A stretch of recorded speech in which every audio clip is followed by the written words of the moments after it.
Boys చెప్తాను.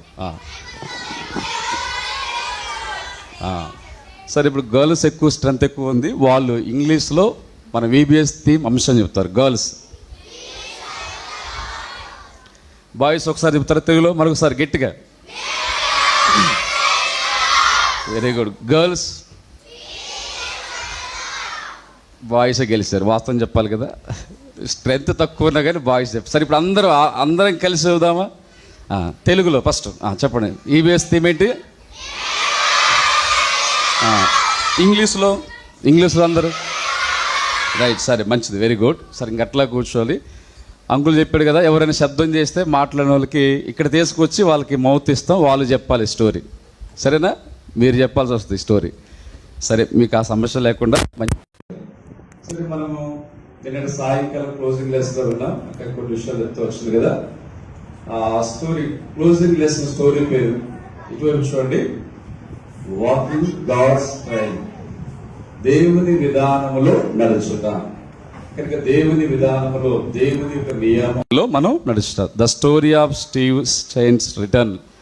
ఇక ఈ స్టోరీలో మనకు ప్రాముఖ్యమైన వ్యక్తి ఎవరంటే, మనకు కనబడుతున్న వ్యక్తి స్టీవ్ సెయింట్స్, పరిశుద్ధుడైన ఆయన స్టీవ్. ఈయన ఒక ఎవరంటే, ఎవరు చెప్పుకున్నాం, ఈయన ఒక మంచి గ్రేట్ మిషనరీ. ఎవరైనా స్టీవ్ అనే వ్యక్తి ఎవరు? గొప్ప మిషనరీ. మిషనరీ అంటే ఒక ప్రాంతము నుండి దేవుని పని కొరకై మరొక ప్రాంతానికి పంపబడేవారు, మిషనరీలుగా ఉంటారు. ఈ స్టీవ్ అనే గురించి మనం విన్నాం కదా. ఒక్కసారి జ్ఞాపకం చేసుకుంటే నిర్వహణలో ఈ స్టీవ్ వారు మిషనరీగా ఆ ప్రాంతానికి వెళ్ళక ముందు, అంతకుముందున్న వాళ్ళు వెళ్ళిన వారి విషయంలో ఆ ప్రాంతంలో ఉన్న ఆ పీపుల్స్ విన్నాం. ఆ ప్రజలు ఎలాంటి వారంటే, ఆ ప్రజల గురించి ఒడోని వేటగాళ్ళు. ఒడోని అంటే మనకు చూడండి ఏమిటి, ఇడ్లీ, వడ, గారె. దాంట్లో ఏం కలుస్తుంది? ఏ పదం కలుస్తుంది? ఓడార్. ఒడోని వాళ్ళు ట్రైబల్ పీపుల్స్. ఒడోని ట్రైబల్ పీపుల్స్ వాళ్ళు వేటగాళ్ళుగా, ఆ గ్రామం పేరు కూడా అదే, ఒడోని విలేజ్. ఆ ప్రాంతంలో ప్రజలు అంతకుముందు వెళ్ళిన వారిని ఏం చేస్తారంటే బాణాలతో, బరిసెలతో పొడిచి చంపినారు. అలాంటి భయంకరమైన నరమాంస భక్షులు అలాంటి ప్రాంత ప్రజలు. చూడండి, ఇలాంటి ప్రజలు వారి మధ్యలో ఆ ప్రాంతంలో స్టీవ్స్ అనే వ్యక్తి మనకు కనబడుతూ ఉన్నాడు. చాలా చక్కగా దైవికమైన వ్యక్తి. అలాంటి ప్రాంతం వారి ప్రజల దగ్గరికి వెళ్ళినాడు. ఆ ప్రాంతం వెళ్ళిన వారు, ఇది ఆల్రెడీ అక్క చెప్పింది, ఒకసారి జ్ఞాపకం చేస్తున్నాను.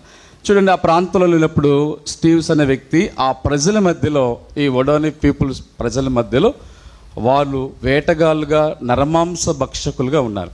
వారి మధ్యలో ఉన్నప్పుడు వారు ఎంత సంతోషంగా, ఆనందంగా గడుపుతున్నారో ఆ టైంలోనే వీరిలో ఒక ఆంటీ అంటది, ఈ ప్రాంతంలో ప్రజల దగ్గరికి, అది అమెజాన్ అడవులు. ఏ అడవులు అది? డేవిడ్ లివింగ్స్టన్ గురించి విన్నారా? ఆయన దక్షిణాఫ్రికాలో ఉన్న ప్రాంతానికి ఒక మిషనరీగా వెళ్ళాడు. ఆ ప్రాంతం చాలా భయంకరమైన ప్రాంతం. అలాగనే ఈ అమెజాన్ అడవుల్లోకి, ఈ ప్రాంతంలోనికి, ఈ ప్రజల మధ్యలోనికి స్టీవ్స్ ఆ ప్రాంతానికి వచ్చినప్పుడు వారిలో ఒక ఆంటీ అంటుంది, చూడండి, ఏలు పెట్టి చేయంటుంది కదా, బిల్డింగ్లు ఉన్నాయి, కార్లు ఉన్నాయి, ఏసీ ఎంతో ఉన్నాయి వాళ్ళుండే ప్రాంతంలో. కానీ అడవుల్లోకి వస్తే ఎంతో చాలా భయానకమైన పరిస్థితులు ఉంటాయి. ఆ టైంలో వాళ్ళ ఫ్యామిలీలో, ఆ ఇంటిలో, స్టీవ్స్ వారి ఇంటిలో 3 పిల్లలు ఉన్నారు. ఆ టైంలోనే ఒక బొద్దింక, కాక్రోచ్. ఆ బొద్దింక చూడగానే వాళ్ళ పాప ఏం చేస్తుంది చెప్పండి? ఏం చేస్తుంది? జంప్ చేస్తుంది కదా. అంటే భయంతో ఏం చేస్తుంది? జంప్ చేస్తుంది. ఆ సిటీలో ఉండే కదా, మనం కూడా కొన్ని సందర్భాలు బల్లి వస్తానో, ఎలక వస్తానో కదా, చిన్న కప్ప వస్తానో ఎగిరి గంతులేస్తాం, భయపడిపోతాం. మన ప్రాంతంలోనే అలాగైతే అడవుల్లోకి వెళ్తే భయంకరమైన పాములు ఉంటాయి, విషర్జులు ఉంటారు, అలాంటి ప్రాంతం. సరే, ఈ ప్రాంతం ఈరోజు స్టోరీ జాగ్రత్త, అది మొదటి భాగం. ఈరోజు సెకండ్ భాగం మనం చూస్తే, ఆ ప్రాంతంలో స్టీవ్, రిక్ అనే వ్యక్తులు, 2 వ్యక్తులు ఉన్నారు. ఆ ప్రాంతం నుంచి స్టీవ్ అనే వ్యక్తిని కానీ ఒక ఏరోప్లేన్ దగ్గర తీసుకెళ్లారు. ఇప్పుడు చూడండి, జాగ్రత్త వినాలి. ఈ స్టీవ్ రిక్ ప్రాంతంలో ఏరోప్లేన్. ఇప్పుడు ఏం కనబడుతుంది మీకు? ఇక్కడ ఏరోప్లేన్ కనబడుతుందా? ఏరోప్లేన్ ఇష్టమే కదా కదా మనకు. ఏదంటే ఇష్టం? బస్ అంటే, ట్రైన్ అంటే, ఏరోప్లేన్. ఏది ఇష్టం? ఏరోప్లేన్ ఇష్టమేనా? ఎక్కారా మీరు? ఎవరైనా ఏరోప్లేన్ ఎక్కారు? ఎవరైనా ఎక్కారు ఏరోప్లేన్? ఎవరు ఎక్కలేదు కదా. సరే, ఓకే. ప్రభు చిత్తమై తగిన సమయంలో ఓకే. సరే చూడండి, ఏరోప్లేన్ దగ్గరికి ఈ రిక్కను స్టీవ్ అనే వ్యక్తి వెళ్ళి అక్కడ చూసినప్పుడు ఏరోప్లేన్ కనబడింది. ఏరోప్లేన్కి ఒక పేరు పెట్టారు, BTS. షార్ట్కట్లో ఏరోప్లేన్ పేరేంటి చెప్పండి? BTS అనే ఏరోప్లేన్. ఈ ఏరోప్లేన్ దగ్గరికి వచ్చినప్పుడు చాలా చక్కగా సౌందర్యంగా చాలా బాగా ఉంది, అందంగా ఉంది. ఈ ఏరోప్లేన్ చూసి ఆ ప్రాంతంలో ఉన్నప్పుడు అయితే ఈ అడవుల్లోకి వెళ్ళాలంటే చూడండి, నడుచుకుంటూ వెళ్ళాలంటే సరే రోడ్డు మార్గాలు అండు అడవుల్లో. మన కొరకు ఎవరైనా ఈ ఏరోప్లేన్ నడిపే పైలట్ ఉంటారా అని ప్రే చేస్తూ వస్తే చక్కగా ఒక వ్యక్తిని దేవుడు చూపించాడు. అప్పుడు స్టీవ్ ఎలా సంతోషిస్తారు. అడవుల్లో వెళ్ళడం, మన రోడ్డు మార్గాలు నడిచి వెళ్ళొచ్చు, కానీ అడవుల్లో వెళ్ళడం చాలా కష్టతరం.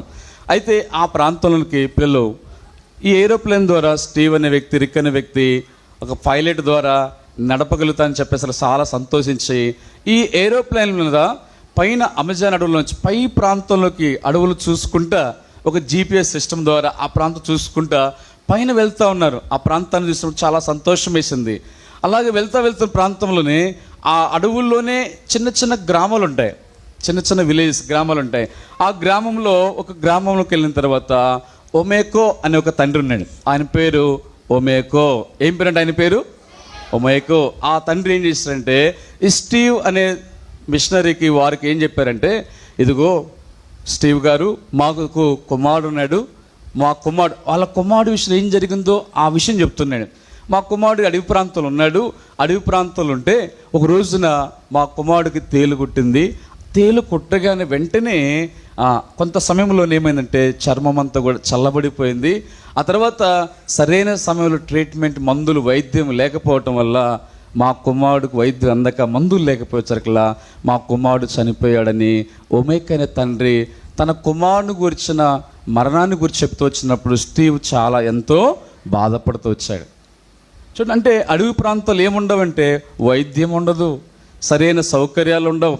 వారికి ఏదైనా అకస్మాత్తుగా జరిగితే డాక్టర్స్ ఏమి కూడా వారికి అందుబాటులో ఉండవు, అలాంటి ప్రాంతం.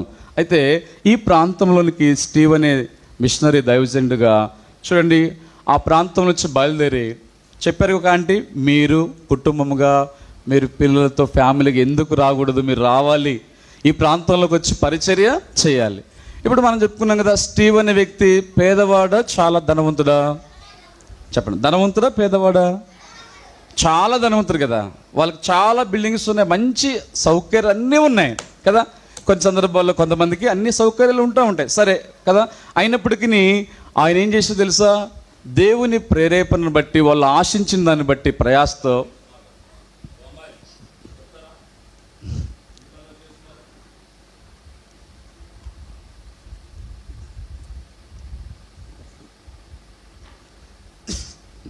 కాబట్టి ఇక్కడ దేవుని ప్రేమతో ఏం చేశారు తెలుసా, స్టీవెన్ అంకుల్ ఏం చేశారంటే వాళ్ళ పిల్లలు ఏం చూసి భయపడేవాళ్ళు, కాక్రోచ్ చూస్తేనే ఏం చేసేవాళ్ళు, భయపడి జంప్ చేసేవాళ్ళు, అంతగా ఎగిరేవాళ్ళు బొద్దింగి చూస్తే. కానీ అడవి ప్రాంతానికి వెళ్ళాలంటే ఎంతో తెలుసా. చూడండి పిల్లలు, మనం చెప్పుకున్నవన్నీ కూడా ఏదో స్టోరీస్, కథలు కాదు, రియల్గా జరిగింది. మిషనరీ స్టీవ్స్ అనే మిషనరీ రియల్గా జరిగిన జీవితాలు. అయితే ఆ మిషనరీ గారితోటి 3 పిల్లలు కూడా వాళ్ళ ఫ్యామిలీ అంతా వచ్చినారు. వచ్చిన తర్వాత వాళ్ళ కొరకు ఏమైంది తెలుసా, ఆ ప్రాంతంలో చెక్కతో తయారు చేసిన ఇల్లు కట్టబడింది. కనబడుతుందా?